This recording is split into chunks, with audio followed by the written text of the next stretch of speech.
Hello, good morning. Well, our first guest dominated headlines across the UK 2 years ago when his battle with the government over COVID became symbolic of a disconnect between Westminster and the North. And the Mayor of Greater Manchester has campaigned for greater investment and autonomy for his region and, of course, the northern economy in general.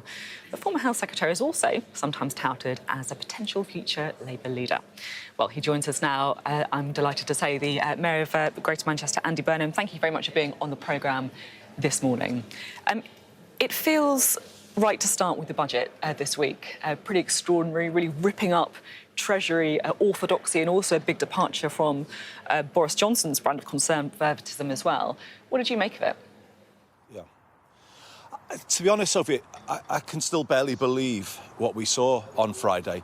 We're in the midst of the worst cost of living crisis we've ever experienced. You know, people in this part of the world, in Greater Manchester, their heads are slipping beneath the water. They're living just using their microwave, not using the cooker. They've changed their life dramatically. A survey of disabled people in Greater Manchester last week said that over half have cut back what they're eating because they can't afford to eat. And then you have a budget that splurges billions on the wealthiest people in the country and actually doesn't do anything meaningful to get people through the autumn and the winter. So, honestly, I can barely believe it. It's, you know, having been through a period of national unity, the way I would describe it, Friday's budget was a flagrant act of vandalism on the social cohesion of this country. The government has drawn battle lines with working people. They've told us which side they're on. I think Labour Conference now has a chance to pick up that battle, speak for ordinary people, and in doing so, I think, put the government on borrowed time. OK, so you say that dividing lines have been drawn and Labour needs to use this opportunity at conference. So, quite clearly then, do you think Labour should commit to reversing the tax cuts if Labour's in government? Well, personally, I would have said this wasn't a time for tax cuts. This was a time to use what money was there to help people, for instance, on benefits. There should have been an uplift to universal credit, as we saw. I just want to come in again, if I may. Because it was a really straight question. Should Labour commit to reversing the tax cuts if you're in power?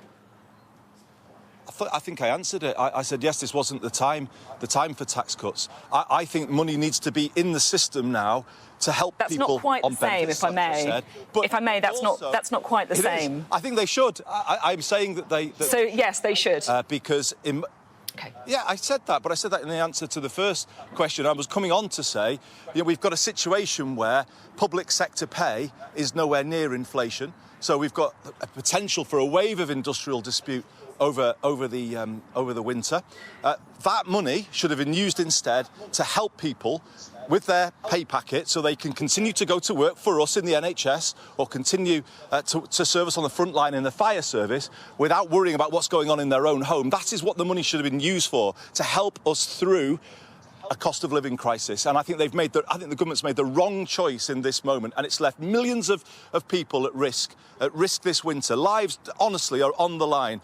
We'll have a huge mental health crisis if nothing changes. And that should have been the priority. Targeted support for people to get people through this period, rather than just giving away billions of pounds, borrowing billions of pounds for bankers and billionaires. It's just obscene. It really is obscene. And I want to see Labour this week come together. Keir Starmer's put us in a position where we can win the next election. This is the first conference, Sophie, since we left government, where I think it's odds on that there could be a Labour government within 1 or 2 years. So we're in that position.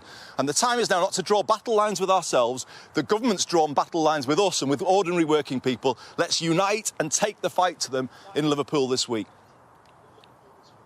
So you're saying there could be a Labour government within 1 or 2 years. And I just want to be crystal clear, and forgive me if you obviously feel that you've answered, but I just want to be crystal clear for myself.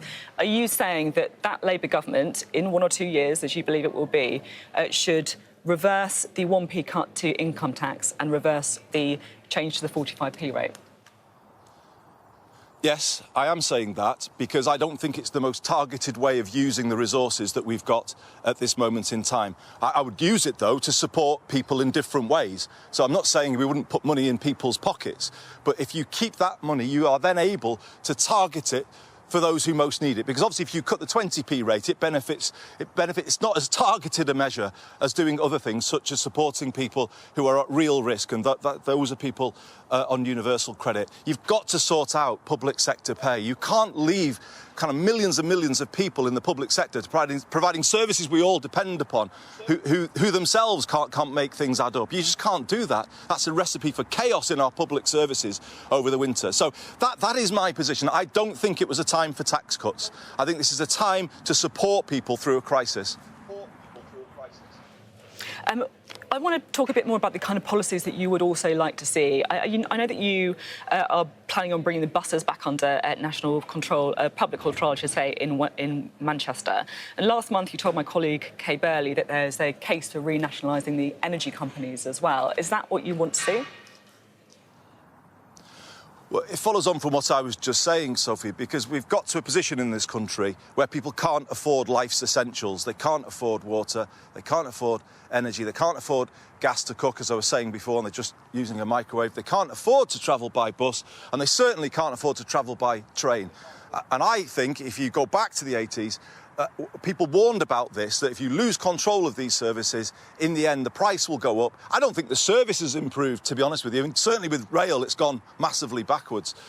And you've got to, I would say, have more public control of the basics so that you can make them affordable to ordinary people. And it's not just words, because as you say, we've done that in Greater Manchester. I have taken the decision to put buses back under public control, and that comes in a year from now. But in advance of that, we've already brought in a fare cap so that people can afford to use the buses, and we have a system of fares that is similar to London. So that is what we are doing, and I do think it's right to be open-minded about more public control, more public ownership, so that we don't leave ourselves so exposed to energy costs as we are at this moment in time. It's interesting, isn't it? And there's a big focus on green energy at this conference. We'll be talking to Ed Miliband about that a little bit later as well. And the new policy saying that they want to commit to net zero electricity by 2030. Given the public anxiety about bills, do you think that's the right focus? Well, if you combine it with what I was just saying, by doing it through more it doesn't have to be national ownership, of course. You could empower bodies like mine to take a bigger stake in the development of new renewable energy. Let me say this. This is a good, bold policy from Keir Starmer and Ed Miliband this morning. This is the right way to go, face up to the future, rather than going back to the past with fracking, which, by the way, would really impact on an area like this where I'm talking to you from now, a former mining area. Fracking would disproportionately affect the north of England. It's backward looking, but it's also divisive. And that's why I say embrace the future, and Labour's doing that. And I think they need to really explain how this policy could get people's energy bills down and make us more energy secure, as I'm sure they'll do at conference this week. And that's exactly the kind of policy that I think Labour should be putting forward, as well as that immediate help for people through the cost of living crisis. OK, we'll be talking to Ed Miliband about that in a bit more detail later. It's interesting you're using this as an example of a bold policy, and you've been talking, to be fair, about quite bold policies yourself, like more nationalisation, for example, more public ownership, and being clear on tax policy as well.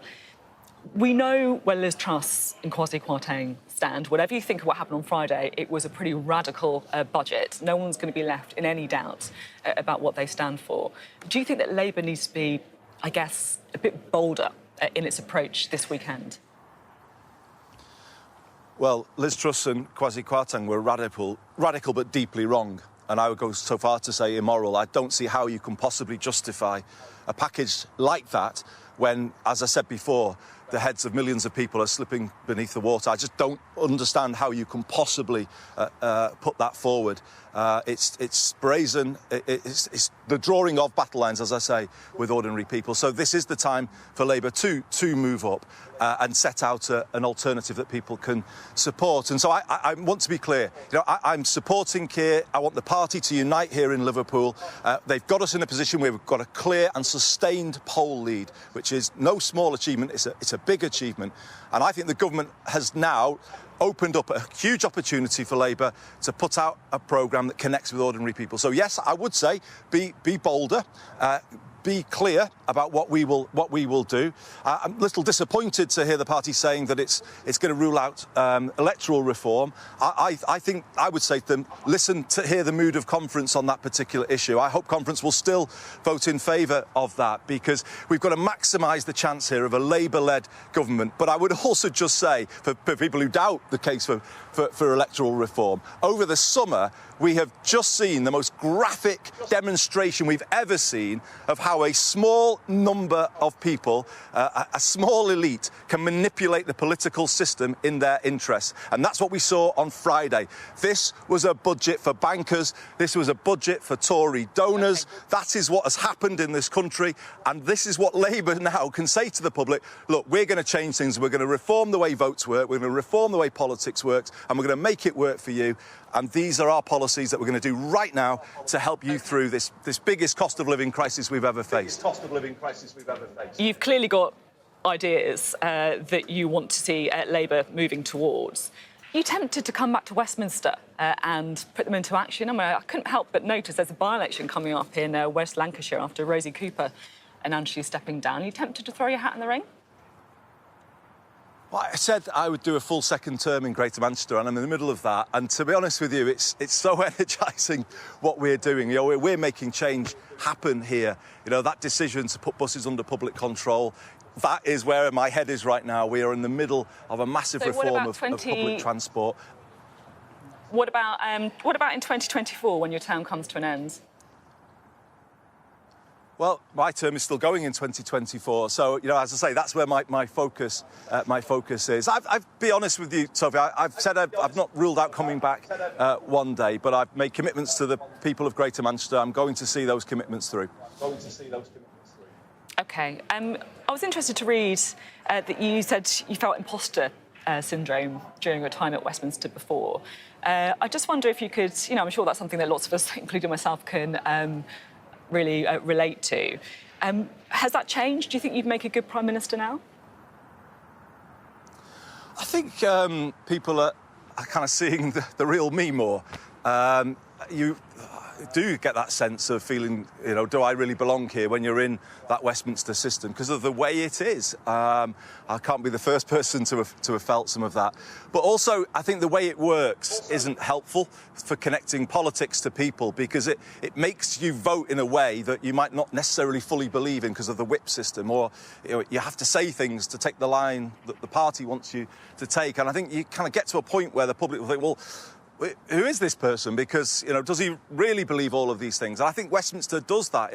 The risk is it makes a fraud out of people, because you're always kind of doing things you half believe in or you don't fully want to say. And I feel much more liberated and clear out of Westminster about what I'm about, what I'm trying to do for the people of Greater Manchester, but the bigger reforms I think the country makes. And I've stopped sort of, you know, kind of speaking in code, if you like. You know, I thought you thought I was speaking in code at the start of this interview, but I wasn't. You know, I say now what I think is needed. I hope that's a helpful, independent voice, if you like. You know, without all of the kind of the strictures of Westminster holding me back. I just think it's beneficial for politics to have people like me in these mayoral positions. We can speak for people from the real world, as you said at the start of the interview, and I think that's a helpful blast of reality into Westminster at times, which doesn't always operate in that way. I'm being told that I need to run out of time, but I just want to squeeze in one more very quick one, if I may, Mr. Burnham. You were talking there about the kind of experience you've had as mayor. Do you think you might make a better crack at the leadership now than you did last time when you obviously failed to win? Well, I didn't just lose once, Sophie, as you remember. I lost twice, so I didn't make a very good crack at all, did I? So, you know, as I say, I've kind of taken a step outside. I think it's been to my benefit. I wouldn't rule out one day going back, as I've said. I'm just going to be honest about that. And I probably am a better politician, I think, anyway, these days, because, as I say, I'm not kind of caveating everything. I'm not sort of second-guessing everything. I'm just calling things as I see them. And just, if I could say finally, when it comes to the government, you know, I don't play... They think I always play party politics. I don't. If the government gets something right, I will say so, such as the help they're giving us to reform buses. That's right, thank you, that's the right thing to do. But where they get things wrong, I will call things out. as strongly as I can. And what they've just done, as I say again, it's obscene, it's immoral. Throwing billions at the richest people in this country at this moment in time, it's a recipe for, I think, serious issues over this winter. And that's why the Labour movement now needs to unite and fight it. OK. Understood. Thank you very much. Andy Burnham there talking to us from Labour conference.